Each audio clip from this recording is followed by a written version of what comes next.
شروع اللہ کا نام لے کر جو بڑا مہربان نہایت رحم والا ہے۔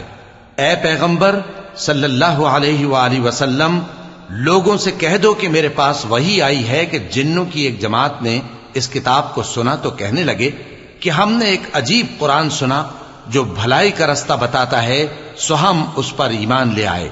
اور ہم اپنے پروردگار کے ساتھ کسی کو شریک نہیں بنائیں گے، اور یہ کہ ہمارے پروردگار کی شان بہت بلند ہے، وہ نہ بیوی رکھتا ہے نہ اولاد، اور یہ کہ ہم میں سے کوئی بے وقوف اللہ کے بارے میں جھوٹ گھڑتا ہے، اور ہمارا یہ خیال تھا کہ انسان اور جن اللہ کی نسبت جھوٹ نہیں بولیں گے، اور یہ کہ بعض بنی آدم بعض جنات کی پناہ لیا کرتے تھے تو اس سے ان کی سرکشی اور بڑھ گئی تھی، اور یہ کہ ان کا بھی یہی اعتقاد تھا جس طرح تمہارا تھا کہ اللہ کسی کو نہیں زندہ کرے گا، اور یہ کہ ہم نے آسمان کو ٹٹولا تو اس کو مضبوط چوکیداروں اور انگاروں سے بھرا ہوا پایا،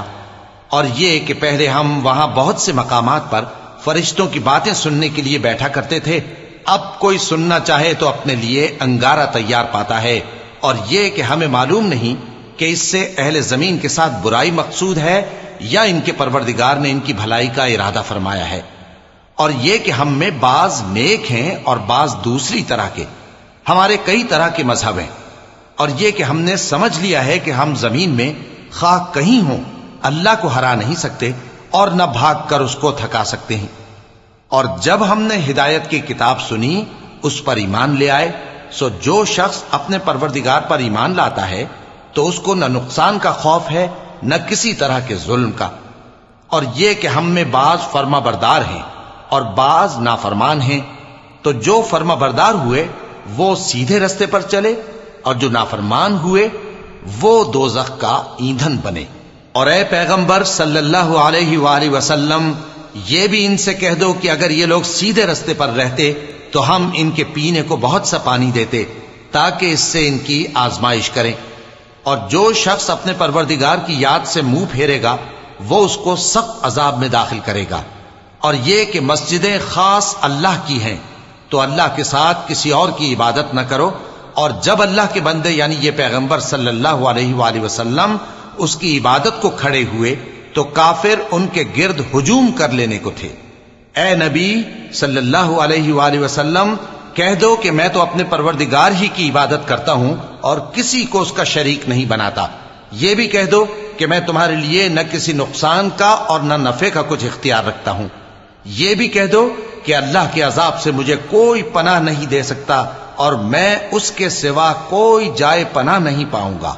ہاں اللہ کی طرف سے احکام کا اور اس کے پیغاموں کا پہنچا دینا ہی میرے ذمہ ہے،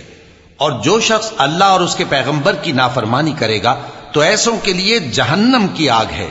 وہ ہمیشہ ہمیشہ اس میں رہیں گے، یہاں تک کہ جب یہ لوگ وہ دن دیکھ لیں گے جس کا ان سے وعدہ کیا جاتا ہے، تب ان کو معلوم ہو جائے گا کہ مددگار کس کے کمزور ہیں اور شمار کن کا تھوڑا ہے۔